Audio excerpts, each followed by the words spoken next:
Right, I want to go through the Hubble calculations that we started looking at yesterday. So, equations that I'm going to use from the formula booklet is V is equal to h0d.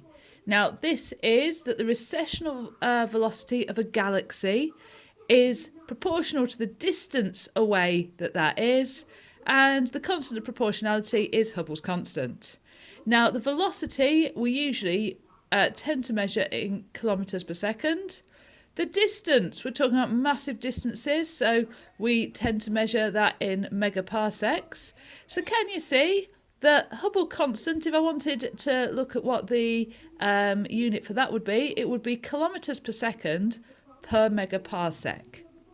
Now, let's just go over again the graph that we could draw, that Hubble drew.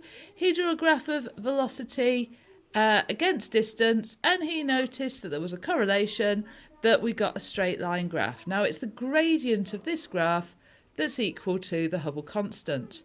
However, if we're thinking about looking at calculating the age of the universe, well, to calculate the age of the universe, we'd have to find a time. Time is distance divided by velocity. Our gradient is velocity divided by distance. So another equation that we're going to use, and you are given in the formula booklet, is time, the age of the universe, is equal to Planck's constant to the minus 1. So 1 divided by Planck's constant.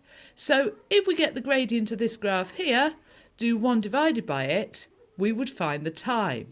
However, if we want to do that, we need h0 to be measured in SI units, and the SI unit for h0, if we had velocity in SI units, it would be metres per second, distance would be in metres, metres divided by metres per second, you end up with seconds to the minus 1.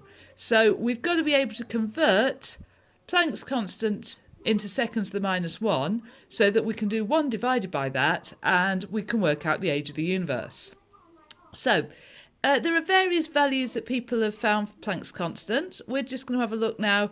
If we were using the value of Planck's constant is 67 kilometres to the minus 1 per megaparsec. Okay, now I need to get rid of the kilometres per second per megaparsec.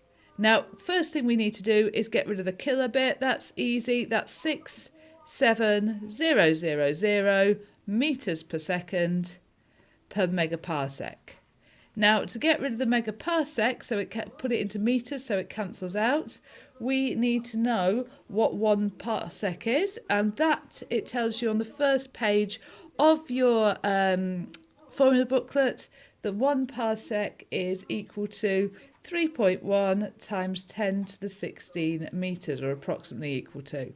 So if I want to know what a megaparsec is, I've got to remember to take that into account, 3.1 times 10 to the 22 metres. So if I want to have this in metres per second, I'm going to divide by 3.1 times 10 to the 22. So I'll do 67000 divided by 3.1 times 10 to the 22, and that works out to be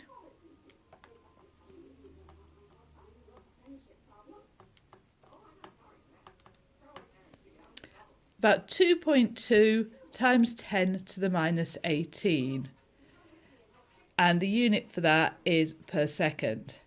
So now I need to know what the age of the universe is. That's equal to Planck's constant to the minus 1. If I do that to the minus 1 on my calculator, we get given the age of the universe is 4.6 times 10 to the 17 seconds. Now that's all very well, but it might be useful to give that in to a unit of years or something like that. Now you can all work out how many seconds are in a year, but it does tell you in your formula booklet as well on that first page that the number of seconds in a year, there are 3.16 times 10 to the 7 seconds in 1 year. So if I want to put that answer into years, obviously all I need to do is divide by 3.16 times 10 to the 7. And that gives me an answer of 1.46, so 1.5 if I'm giving it to two significant figures, times 10 to the 10 years.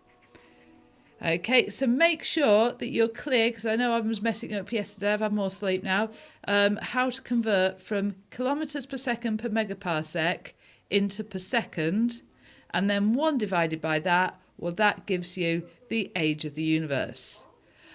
Thank you for watching. I will attempt to upload this onto YouTube, and please send any requests for any other videos through. Thank you.